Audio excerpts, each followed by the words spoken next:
देखो भाई हेडिंग था हमारा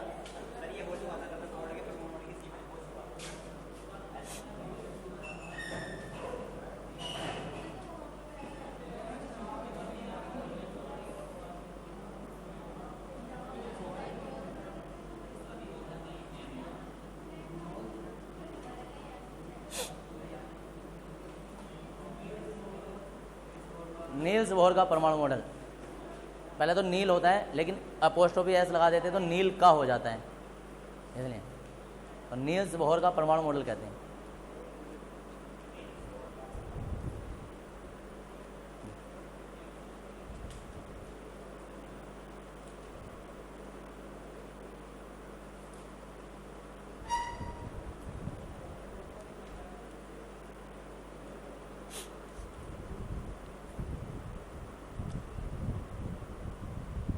रिकॉर्डिंग हो गया।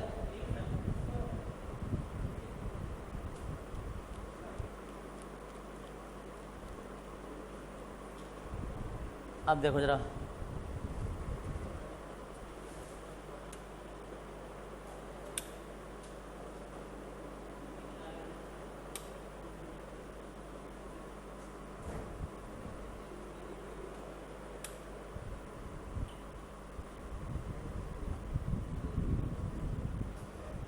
देखो नील्स बोहर ने बताया था।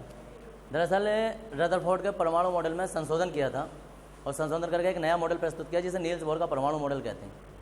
नील्स बोहर का परमाणु मॉडल। अब ये क्या मॉडल था देखो, पहले रदरफोर्ड का मॉडल एक बार दिमाग में रिवाइंड कर लो, और वो क्या है,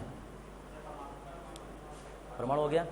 रदरफोर्ड ने बताया कि परमाणु का आकार गोलाकार होता है और इसके केंद्र पर धनावेशित नाभिक होता है, वो इलेक्ट्रॉन जो होते हैं वह उसके आसपास गति करते रहते हैं।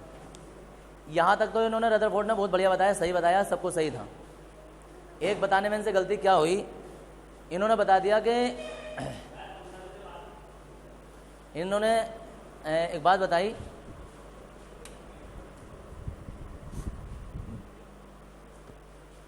और बात ये बताई कि इलेक्ट्रॉन ना किसी भी कक्षा में गति कर सकता है। ये बात इन्होंने बताई कि इलेक्ट्रॉन किसी भी कक्षा में गति कर सकता है, जबकि ऐसा होता नहीं है। इलेक्ट्रॉन जो है वो हर एक कक्षा में गति नहीं करता है। इलेक्ट्रॉन सारी जिंदगी भर एक ही कक्षा में गति करेगा और वो कहीं नहीं जाएगा, एक ही कक्षा में गति करेगा। ये नील्स बोहर ने बताया बाद में। क्यों? क्योंकि ये कह रहे थे कि अगर जो किसी भी कक्षा में गति करेगा तो एक स्थिति ऐसी आएगी कि नाभिक पर गिर जाएगा, और अगर जो नाभिक पर इलेक्ट्रॉन गिर गया तो वो तो परमाणु फट जाएगा पूरा। जब परमाणु फट जाएगा तो कोई चीज़ बचेगी नहीं, कोई चीज़ बचेगी नहीं। तो इसका मतलब क्या, सब चीज़ जिंदा है, सब कुछ बच रही है, हम भी हैं, मेज कुर्सी टेबल सब कुछ है। तो इसका मतलब मॉडल गलत है। या तो अगर सारी चीज़ अपना आप फटती रहती, कुछ समय बाद अपना ब्लास्ट होती रहती, तो हम कहते भाई मॉडल सही है, और सारी चीज़ जिंदा है, कुछ नहीं हो रहा है किसी में, इसका मतलब मॉडल गलत है। तो इनकी कमियों को दूर करके नील्स बोहर ने बताया, क्या बताया देखो, एक के परमाणु का आकार गोलाकार होता है और परमाणु में इलेक्ट्रॉन, ये परमाणु में इलेक्ट्रॉन नाभिक के चारों ओर वृत्ताकार कक्षा में घूमते रहते हैं। कोई भी इलेक्ट्रॉन सभी कक्षाओं में गति नहीं करता है, केवल हमेशा एक ही निश्चित कक्षा में गति करता है। उस कक्षा को स्थायी कक्षा कहते हैं, समझ गए, स्थायी कक्षा। प्रत्येक इलेक्ट्रॉन अपनी एक निश्चित कक्षा में गति करता है, इन कक्षाओं को स्थायी कक्षा कहते हैं। ये नील्स बोहर ने बताया।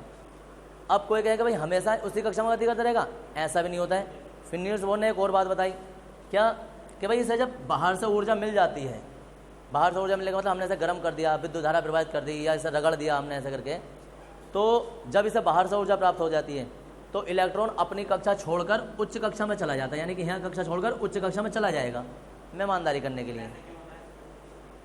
ऐसा क्यों होता है, कोई भी चीज़ क्यों ऊपर चली जाती है? ऐसा इसलिए होता है कि जब कभी किसी को ऊर्जा देते हैं तो ऊर्जा देने का मतलब है कि जब किसी चीज़ को ऊर्जा मिल गई तो वो वहाँ नहीं रुकेगी। ऊर्जा का मतलब क्या होता है, ताप ही होता है, गर्म कर रहे हैं हम उस चीज़ को। अब अगर जो किसी को देखो उधर, अगर कोई कहे कि भाई गर्म करने से ऊर्जा कैसे प्राप्त होती है, तो गर्म करने से ऊर्जा ऐसे प्राप्त होती है कि भाई साहब कोई चीज़ सोचो, तबाही है, गर्म हो रहा है, उस पर थोड़ी देर बैठ के देखो, वो ऊर्जा मिल गई। अब जब ऊर्जा मिल गई, अब तुम्हें 4-5 लोग जाओ रोक कर दिखाएं कि तुम रुक जाओगे क्या? अब नहीं रुक सकता। अब तो महुआ खड़ा कितनी देर में पार कर दोगे पता नहीं चलेगा। ये होती है ऊर्जा, कि जब हमें कहीं से ऊर्जा मिल जाती है तो वैसा फिर नहीं रुकते हम। तो ऊर्जा का मतलब होता है किसी चीज़ को हम गर्म कर रहे हैं, गर्म करने का मतलब क्या है कि जब उसे हम गर्म कर दिया हमने तो इलेक्ट्रॉन फिर यहाँ नहीं रुकेगा, कहाँ पहुँचेगा, सीधा कूद के उच्च कक्षा में जाएगा। सही से समझ लेना। जब किसी इलेक्ट्रॉन को बाहर से ऊर्जा प्राप्त हो जाती है तो वो अपनी कक्षा छोड़कर उच्च कक्षा में चला जाता है। चला जाता है ये नहीं है कि वहाँ रहने लगता है, जाके चला जाता है और वहाँ 10⁻⁸ सेकंड रुककर, इतने सेकंड रुकता है। सोचो 10⁻⁸ का मतलब होता है 1 सेकंड का 1/8वां भाग।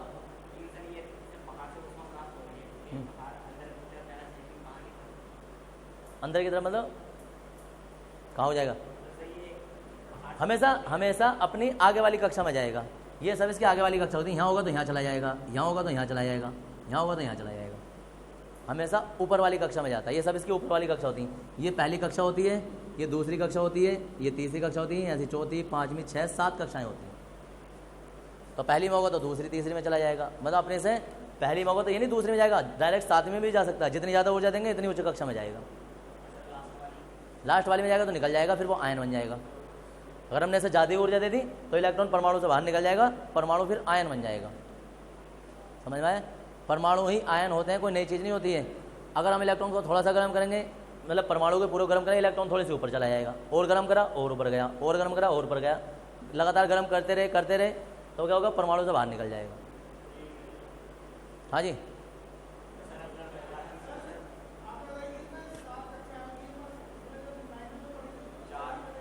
चार। अच्छा KL1 बनाई थी, तो जिसने बनाई थी, मैंने बनाई थी क्या? तो भाई चलो बुक में या जिसने पढ़ाई हो, अब बुक में दी हो या जिसने पढ़ाई हो, उस बेचारे को इतनी पता थी, उसने इतनी बता दी। जबकि KLMNOP आगे को होती हैं। अब उन कक्षाओं के अंदर भी और कक्षाएं होती हैं, SPD, वो भी और पढ़ने वालों इसी चैप्टर में। और उन कक्षाओं के अंदर भी SPD में भी फिर वो PX, PY, PZ होते हैं। सोचो उपकक्षाएं तो P ही हो गई, ये तुम्हारे पास K हो गया, इसके अंदर और कक्षाएं हो गई S, PD हो गया, PD, इनके अंदर और कक्षाएं होती हैं, इसमें 3 होती हैं, इसमें 5 होती हैं, F में 7 होती हैं। इन कक्षाओं के अंदर भी फिर और आ जाती हैं।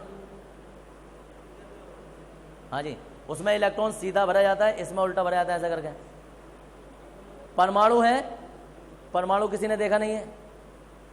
परमाणु के अंदर कक्षाएं हो गई KLMN, कक्षाओं के अंदर भी कक्षाएं हो गई SPD, उन कक्षाओं के अंदर भी उप कक्षाएं हो गई कि PX, PY, PZ, उनके अंदर भी और कक्षाएं हो गई। ये सब चल रहा है। तो अभी तो तुम परमाणु के ऊपर ऊपर घूम रहे हैं, अभी परमाणु के अंदर कहाँ गए हम, इसी चैप्टर में जाएंगे अभी परमाणु के अंदर। तो फिलहाल अभी है, फिर दोबारा से नील बोर का मॉडल समझो भाई, सुनो इधर जो लिखने वाले हो। परमाणु का आकार गोलाकार होता है, तो रदरफोर्ड ने बता दिया था हमारे पास, ये कोई नई चीज़ नहीं बताई है। हम कहेंगे कि नील्स बोर ने रदरफोर्ड के परमाणु मॉडल में संशोधन करके एक नया मॉडल प्रस्तुत किया, जिसे नील्स बोर का परमाणु मॉडल कहते हैं। इसके अनुसार इलेक्ट्रॉन, जो ना इलेक्ट्रॉन, वो सभी संभव कक्षाओं में गति नहीं करता है, बल्कि इलेक्ट्रॉन केवल एक निश्चित कक्षा में गति करता है, जिन्हें इलेक्ट्रॉन की स्थायी कक्षाएं कहते हैं, जिन्हें इलेक्ट्रॉन की स्थायी कक्षाएं कहते हैं। परंतु जब किसी इलेक्ट्रॉन को बाहर से ऊर्जा प्राप्त हो जाती है तो वो अपनी कक्षा छोड़कर उच्च कक्षा में चला जाता है, अपनी कक्षा छोड़कर उच्च कक्षा में चला जाता है और वहाँ 10⁻⁸ सेकंड रुककर पुनः अपनी कक्षा में लौट आता है। ऐसा समझना कि बस थोड़ी देर के लिए मेहमानदारी करने गया था और वापस आ गया। क्योंकि अगर तुम कहीं जाते भी हो, कुछ तुम्हें ऊर्जा मिल गई, कूदे कूदे कहीं बाहर निकल गए, तो इसका मतलब थोड़ा ना वहीं जाकर रहने लगोगे, आओगे तो अपने घर ही लौट गए। तो वहाँ क्या 10⁻⁸ सेकंड रुककर पुनः अपनी कक्षा में लौट आता है। और अब काम की बात ये आ जाती है, लौटते समय ऊर्जा का उत्सर्जन करता है, जिससे स्पेक्ट्रम बनते हैं, और ये स्पेक्ट्रम रेखीय होते हैं। तीसरा जो इसका दोष था कि स्पेक्ट्रम, रदरफोर्ड ने बताया था स्पेक्ट्रम सतत होते हैं। सतत का मतलब समझ लो, जैसे टॉर्च की लाइट होती है, टॉर्च हमारे पास कैसी होती है लाइट टॉर्च की, यहाँ जब देखोगे ना तो तेज होगी, यहाँ और धीरे, यहाँ और धीरे।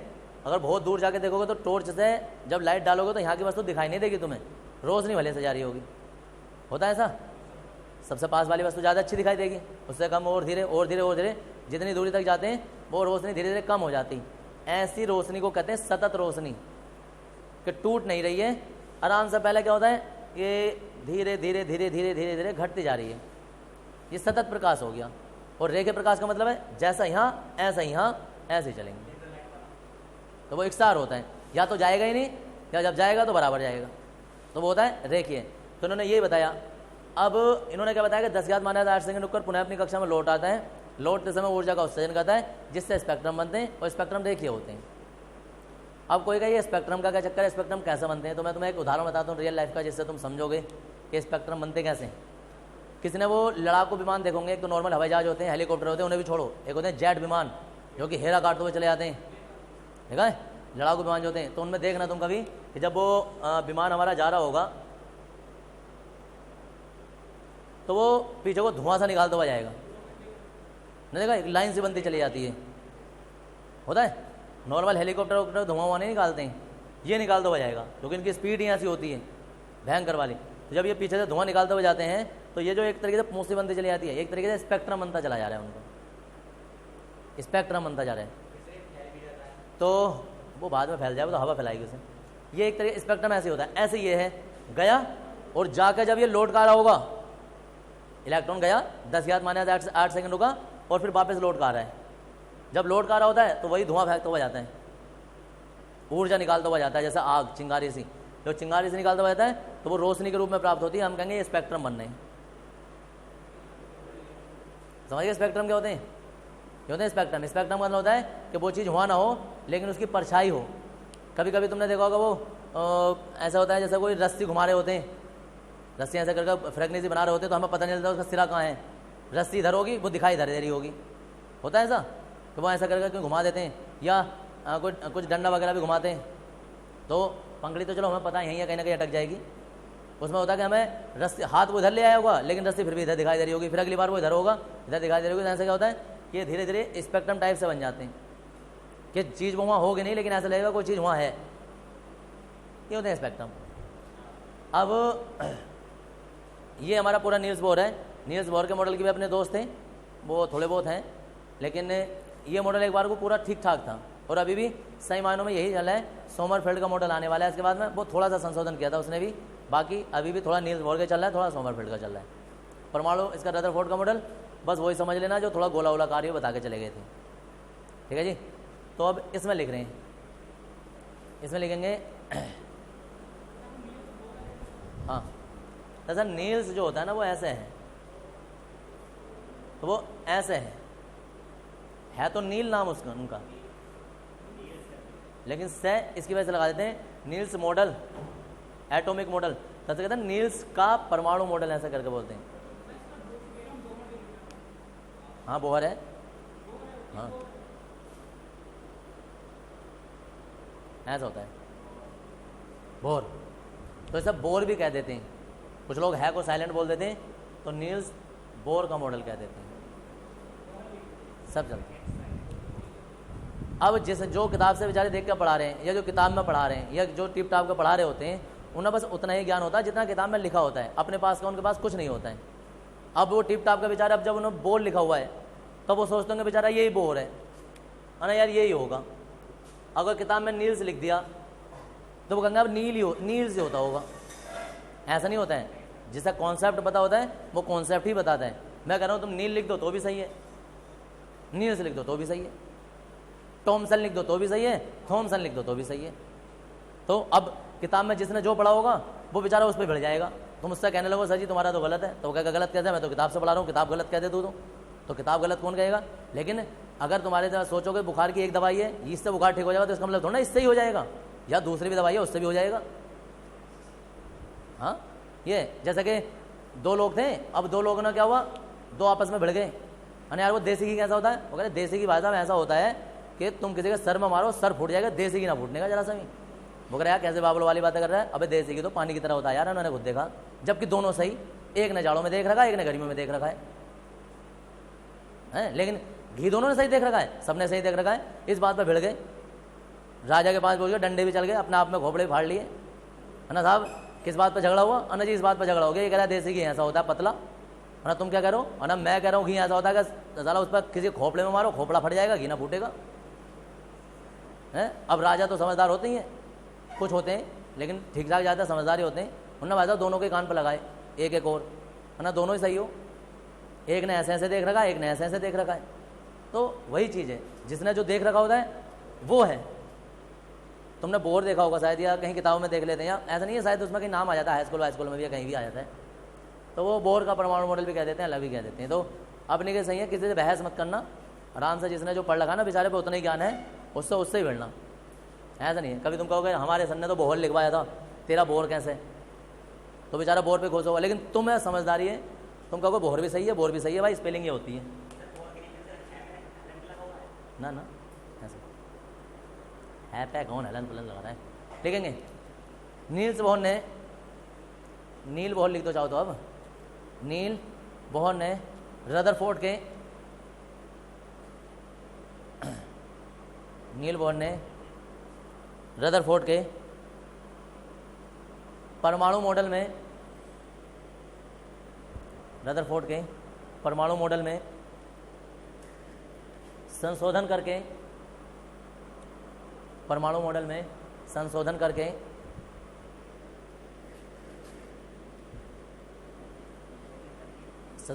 एक नया मॉडल प्रस्तुत किया।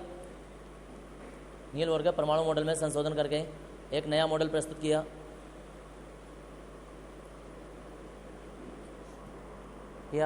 जिसे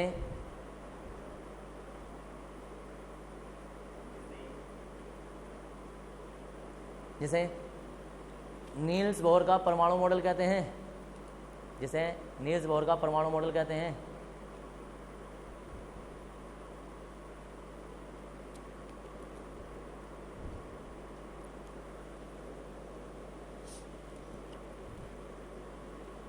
जिसे नील्स बोहर का परमाणु मॉडल कहते हैं। हो गया। इस मॉडल के अनुसार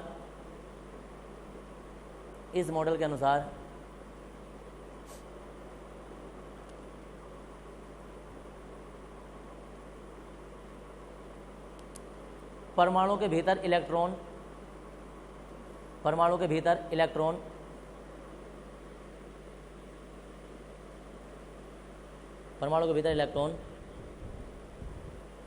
सभी संभव कक्षाओं में गति नहीं करते हैं। इलेक्ट्रॉन सभी संभव कक्षाओं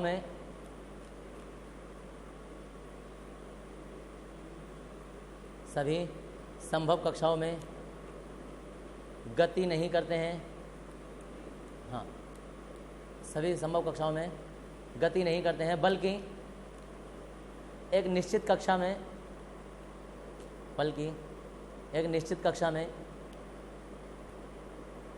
गति करते हैं।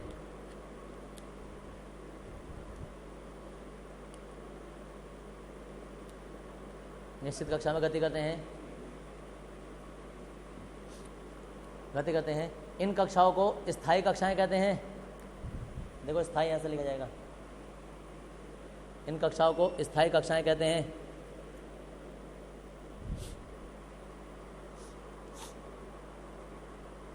स्थायी कक्षाएं कहते हैं। फुल स्टॉप लगा, स्थायी कक्षाएं कहते हैं। परंतु जब किसी, फुल स्टॉप मत लगाओ, परंतु जब किसी इलेक्ट्रॉन को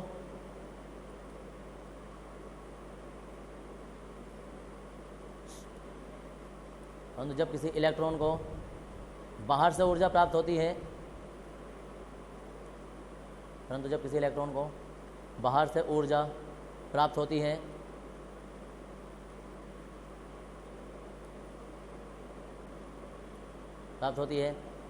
तो वह अपनी कक्षा छोड़कर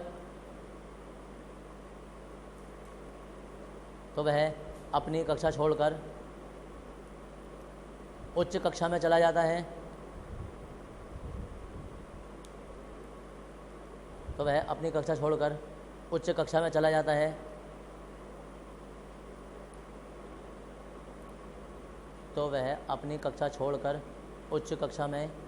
जाता है। और वहाँ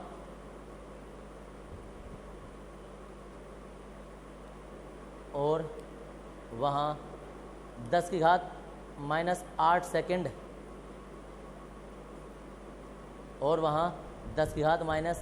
सेकंड रुक कर रुक कर, मतलब मेहमानदारी करने गया है वो।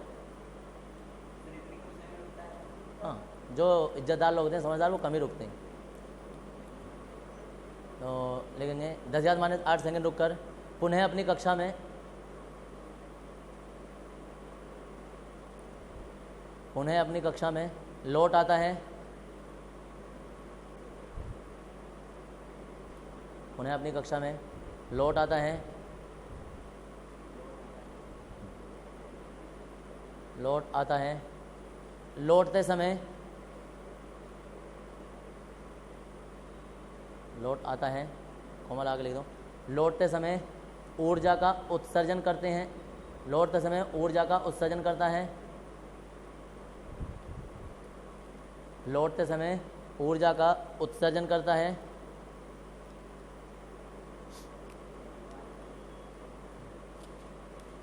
करता है, जिससे स्पेक्ट्रम बनते हैं,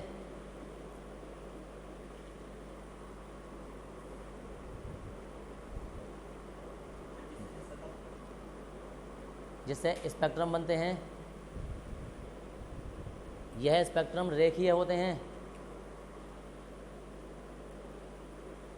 यह स्पेक्ट्रम रेखीय होते हैं,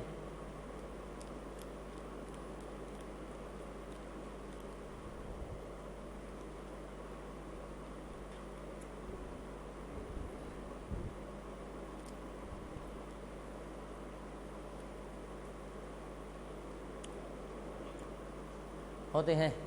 बस इतना था तुम्हारे पास नील्स बोर का परमाणु मॉडल।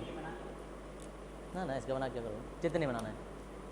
इसके बाद जो है ना वो लिखेंगे नील्स बोर मॉडल की कमियां, सीमाएं। इसकी भी अपनी कुछ कमियां रह गई थी।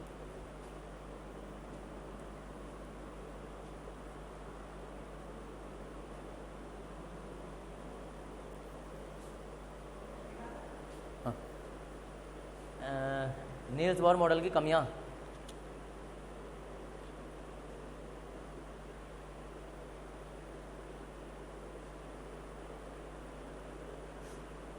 कमियां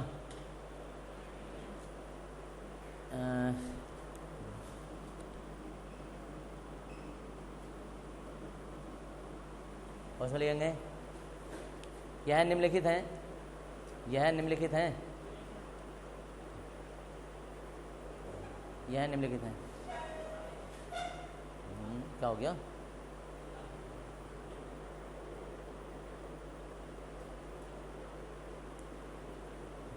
निम्नलिखित हैं। नंबर 1, यह मॉडल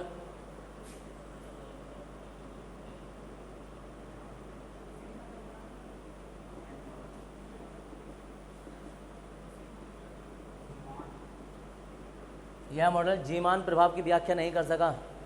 जीमान प्रभाव अभी पढ़ेंगे इसके बाद में। हाँ, यह मॉडल जीमान प्रभाव की व्याख्या नहीं कर सका।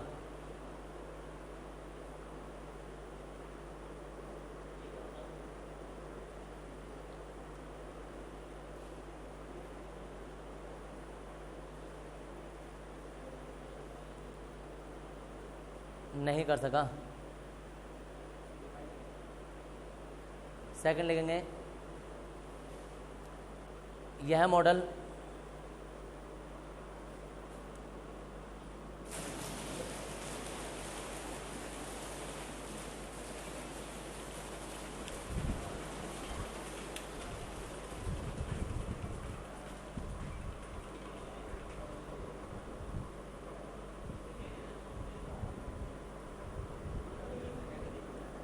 जी, वालेकुम सलाम जी,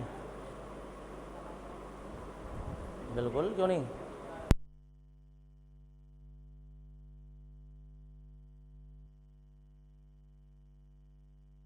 दुकान खाली मिली है मैं तो।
देखो इसमें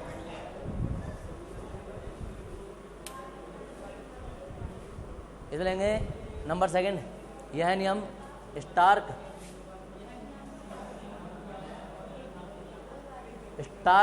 प्रभाव, स्टॉर्क भी कह देते हैं। स्टार्क प्रभाव की व्याख्या नहीं कर सका सेकंड में।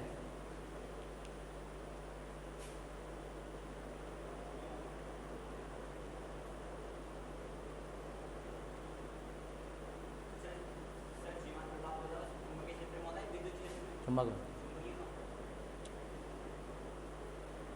नंबर थर्ड अभी लिखेंगे दोनों। नंबर थर्ड, यह नियम, यह मॉडल लिख दो, यह मॉडल,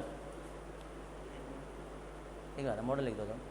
यह मॉडल इस बात की व्याख्या नहीं कर सका कि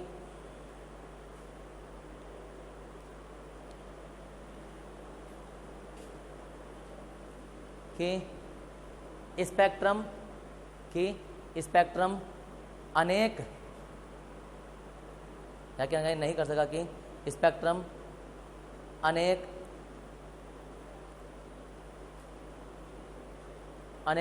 सूक्ष्म रेखाओं से मिलकर क्यों बने होते हैं, अनेक सूक्ष्म रेखाओं से मिलकर क्यों बने होते हैं,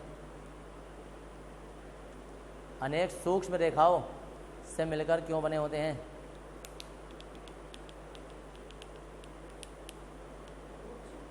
रेखाओं से मिलकर क्यों बने होते हैं।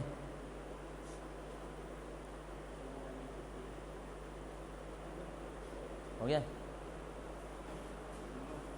बस जी। इसके बाद हेडिंग डाल देंगे जीमान प्रभाव।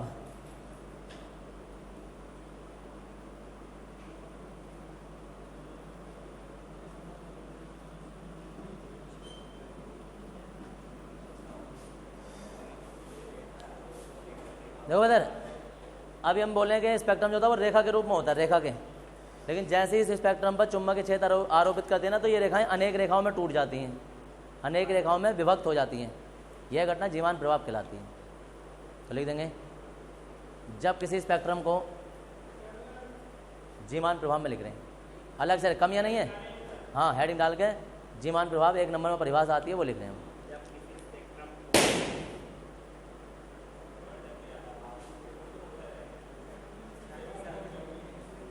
तुम यहाँ जम्मू कश्मीर में बैठो, यहाँ पटाखों की आवाज़ आती रहती है।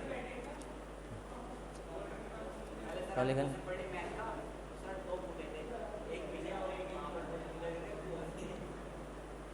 लिखेंगे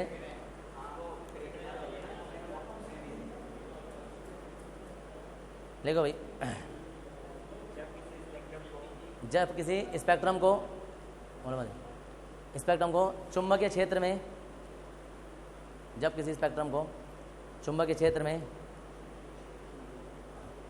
रखा जाता है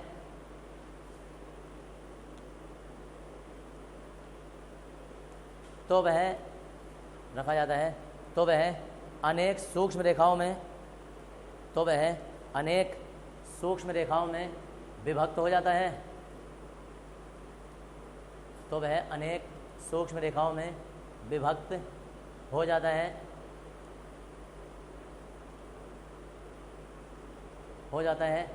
यह घटना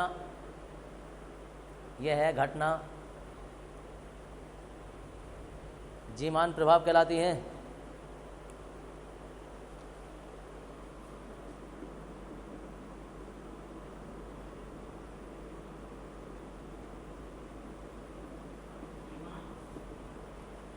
यह घटना जीमान प्रभाव कहलाती है। इस बार हेडिंग है स्टार्क प्रभाव। स्टार्क प्रभाव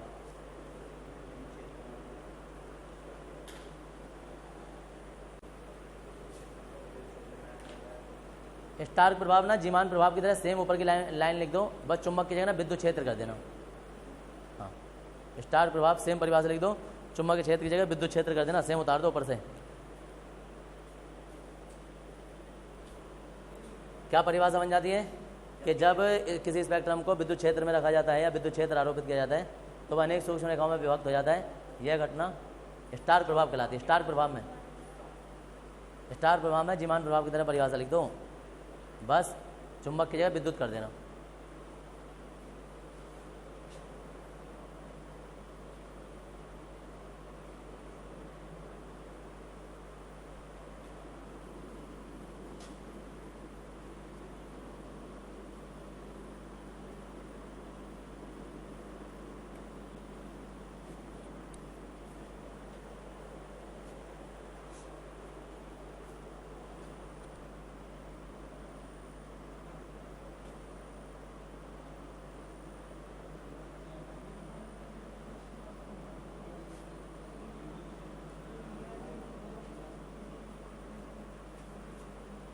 सोमरफेल्ड का परमाणु मॉडल।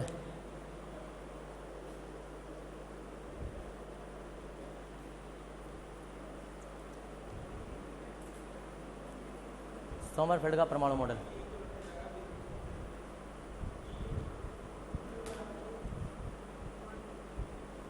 स्टार प्रभाव में तुमने परिभाषा लिखी होगी, जब किसी स्पेक्ट्रम को विद्युत क्षेत्र में रखा जाता है तो वह अनेक सूक्ष्म रेखाओं में विभक्त हो जाता है। यह घटना स्टार प्रभाव कहलाती है। लिख दी? ठीक है, वो अभी बनाएंगे इसके बाद। सोमरफेल्ड का परमाणु मॉडल सेम है दोनों। अभी तुम लोगों के लिए भी सेम है। अभी जब ज़्यादा और डिटेल में जाओगे ना तो एक गति के लिए होता है, एक स्थिति के लिए होता है, लेकिन अभी तुम्हें इस चीज़ से मतलब नहीं है। अभी तुम सोचो कोई आवेश है और वो अपने आसपास विद्युत क्षेत्र उत्पन्न करता है। तो हेडिंग सोमरफेल्ड का परमाणु मॉडल।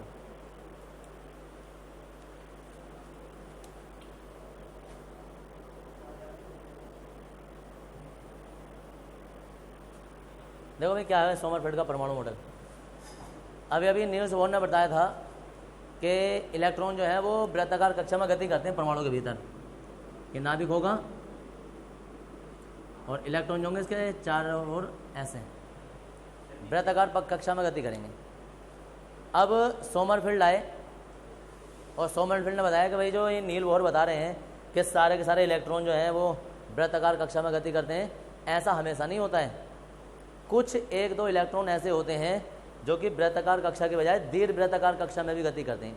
अब ये दीर्घ वृत्त क्या होता है? दीर्घ वृत्त ये ऐसा है जैसे तुम्हारे पास कोई गेंद है, गेंद को तुम ऊपर से दबा दो तो कैसा आकार बन जाएगा? ऐसा। ये होता है दीर्घ वृत्त। तो दीर्घ वृत्त में दो केंद्र होते हैं, एक केंद्र इधर होता है, एक केंद्र इधर होता है, दो फोकस होते हैं मतलब। तो इन्होंने बोला सोमरफेल्ड ने कि अगर कक्षाओं को उप कक्षाओं में विभाजित किया जाए, मतलब कमरे के अंदर से भी और कमरे निकाले जाएं, तो कक्षाओं को उप कक्षाओं में विभाजित किया जाए तो यह आवश्यक नहीं कि उस कक्षा का प्रत्येक इलेक्ट्रॉन वृत्ताकार कक्षा में गति करता है, बल्कि उनमें से कुछ इलेक्ट्रॉन दीर्घ वृत्ताकार कक्षा में भी गति करते हैं। अगर मैं कहूँ कि भाई 10 के 10 बच्चे एक लाइन में चलो, तो ऐसा नहीं कि 10 के 10 एक लाइन में चलेंगे। कुछ एक दो ऐसे होंगे टेढ़ी खीर होते हैं भाई साहब, वो वाले टेढ़े चलेंगे। अभी सुनो उधर, अभी फिलहाल हम इसके अपने टॉपिक पर आ जाओ। ये बहुत अलग टॉपिक है। कभी गुरुत्वाकर्षण में अगर चैप्टर नंबर 13 जब स्टार्ट होगा फिजिक्स में, गुरुत्वाकर्षण वाले चैप्टर में बताएंगे विस्तार से। और ऐसा नहीं है अंतरिक्ष कितना बड़ा है, उसके लिए यूट्यूब पर वीडियो डाल रखी है मैंने, अंतरिक्ष क्या है वो देख लो। हाँ, ये बड़े भयंकर तरीके से बात बता रखी है कि अंतरिक्ष कितना बड़ा है, सोच सकते हो। हेडिंग है सोमरफेल्ड मॉडल। इसमें लिखेंगे इस मॉडल के अनुसार, इस मॉडल के अनुसार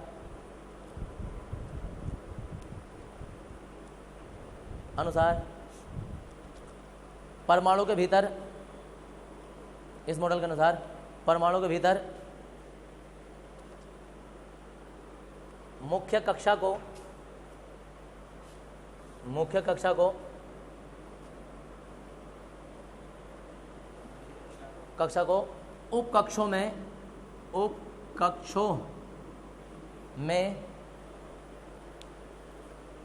उप कक्षों में विभाजित किया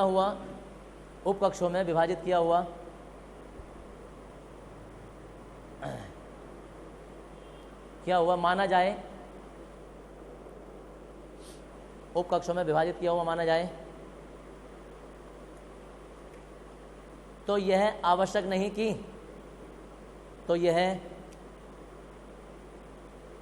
आवश्यक नहीं कि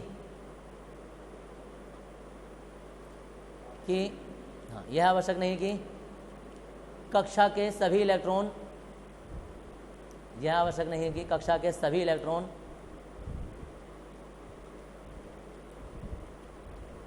वृत्ताकार कक्षा में गति करते हैं। यह आवश्यक नहीं कि कक्षा के सभी इलेक्ट्रॉन वृत्ताकार कक्षा में गति करते हैं, बल्कि कुछ इलेक्ट्रॉन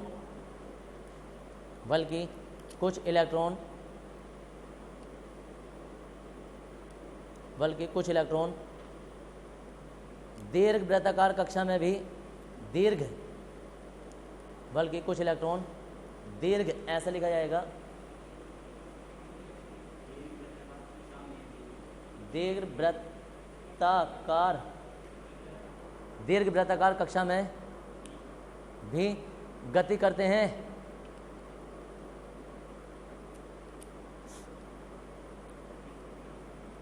दीर्घ वृत्ताकार कक्षा में भी गति करते हैं, जिनके एक फोकस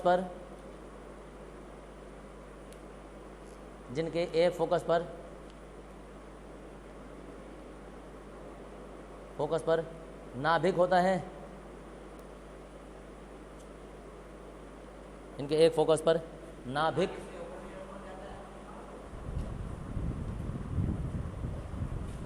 पर नाभिक होता है। हो गया जी भाई जी। अब इसमें थोड़ा सा चित्र बनाएंगे हम, और चित्र देखो,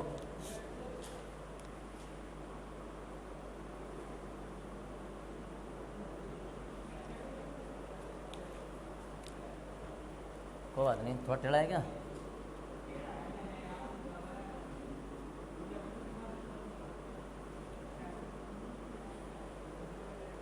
ये है कोई एक कक्षा, अब देखते रहो, कोई एक कक्षा, यहाँ है इसका केंद्र, सुन लो पहले एक मिनट, यहाँ है इसका केंद्र। अब इसमें अब धीरे धीरे ना कक्षा, ये परमाणु धीरे धीरे दबता रहेगा, मतलब कक्षा इधर की ओर को फैलती रहेगी। अब जो है वो हमारे पास अगला जो परमाणु वो आएगा,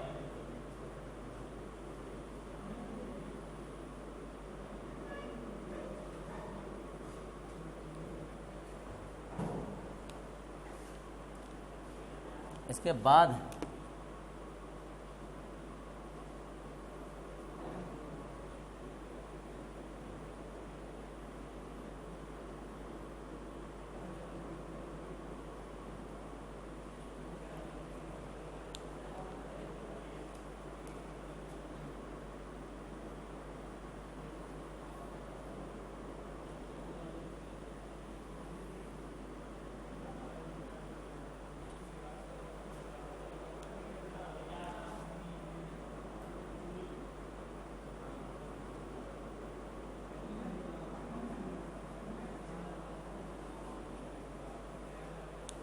लो जी, ये होता है, देखो उधर एक कक्षा ये है, और जी दूसरी कक्षा ये है, तीसरी कक्षा ये है, चौथी कक्षा ये n बराबर चौथी कक्षा ली है, n बराबर चौथी कक्षा ली है, n बराबर चौथी कक्षा ली। हाँ, अब इसमें ये जो नहीं है, ये पहली कक्षा है, इसे उप कक्षा में बांट दिया, k बराबर 1, k बराबर 2, 3, k बराबर 4, यानी कि ये पूरी एक कक्षा, ये एक कमरा हो गया, चौथा कमरा हमारे पास बड़ा कमरा था, उस कमरे को हमने 4 कमरों में डिवाइड कर दिया, 4 कमरों में, और उन 4 कमरों में एक एक आदमी है, समझ में आ रहा है? एक बड़ा कमरा था, बड़े कमरे को हमने 4 कमरों में डिवाइड कर दिया, उन कमरों में एक एक आदमी है। अब वो उनमें से एक आदमी जो है वो तो वृत्ताकार घूम रहा है, उनमें से जो दूसरा आदमी है थोड़ा सा वृत्ताकार से अलग हो गया है, तीसरा आदमी जो है वो और दीर्घ वृत्ताकार बन गया, और जो चौथा आदमी है ऐसा करके तो बिल्कुल ही वृत्ताकार ऐसे घूम जाएगा। तो अगर 4 आदमी हैं तो जरूरी नहीं है चारों एक सी गति करें, चारों अलग अलग गति कर रहे हैं, समझ में आ रहा है?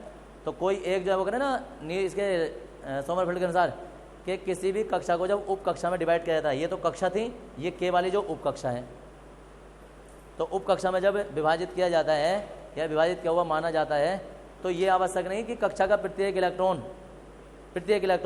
वो वृत्ताकार कक्षा में गति करते हैं। उनमें से कुछ इलेक्ट्रॉन जो है वो दीर्घ वृत्ताकार कक्षा में भी गति करते हैं, जिनके एक फोकस पर नाभिक होता है। इसका एक फोकस यहाँ था, एक फोकस यहाँ था, तो यहाँ नहीं है, यहाँ है बस केंद्र। तो ये बना देंगे पूरा मॉडल, सोमरफेल्ड का मॉडल। याद रखना, पहला गोला गोल बनेगा, दूसरा थोड़ा सा लंबा सा हो जाएगा ऐसा करके, और तीसरा और ऐसा हो जाएगा।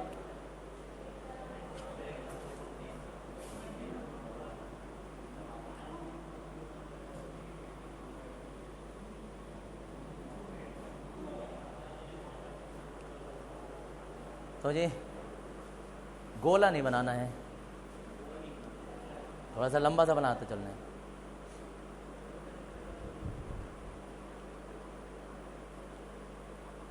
तुम लोगों के पास परमाणु अभी बार बार आते रहेंगे, गोले भी बार बार आते रहेंगे, इसमें आते हैं, उस चैप्टर में भी बहुत सारे लोग पढ़ के चले जाते हैं, उनसे गोला बनाना नहीं। हाइड्रोजन का उत्सर्जित स्पेक्ट्रम इसमें देखेंगे।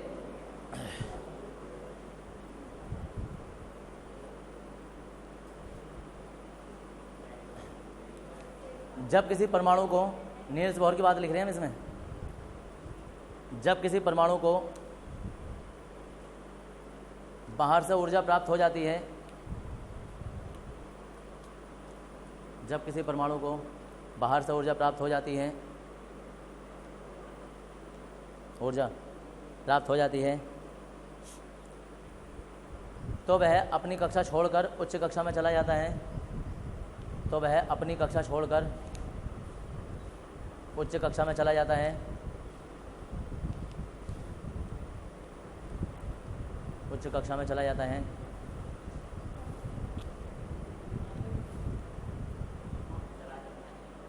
और वहाँ अपनी कक्षा छोड़कर उच्च कक्षा में चला जाता है और वहाँ 10⁻⁻8 सेकंड रुककर, और वहाँ 10⁻⁻8 सेकंड रुककर, 10⁻⁻8 सेकंड रुककर पुनः अपनी कक्षा में लौट आता है। -8 सेकंड रुककर पुनः अपनी कक्षा में लौट आता है। लौट आता है, लौटते समय लौट आता है, लौटते समय ऊर्जा का उत्सर्जन करता है। लौटते समय ऊर्जा का उत्सर्जन करता है। ऊर्जा का उत्सर्जन करता है।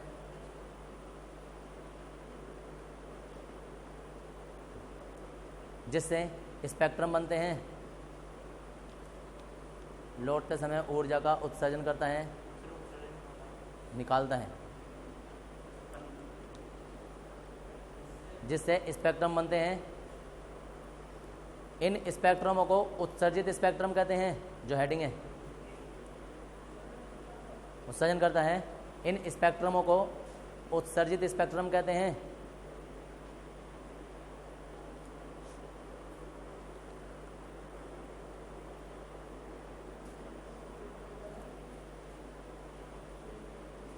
उत्सर्जित स्पेक्ट्रम कहते हैं।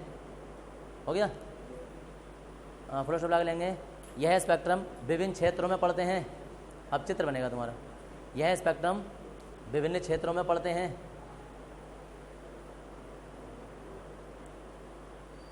यह स्पेक्ट्रम विभिन्न क्षेत्रों में पड़ते हैं।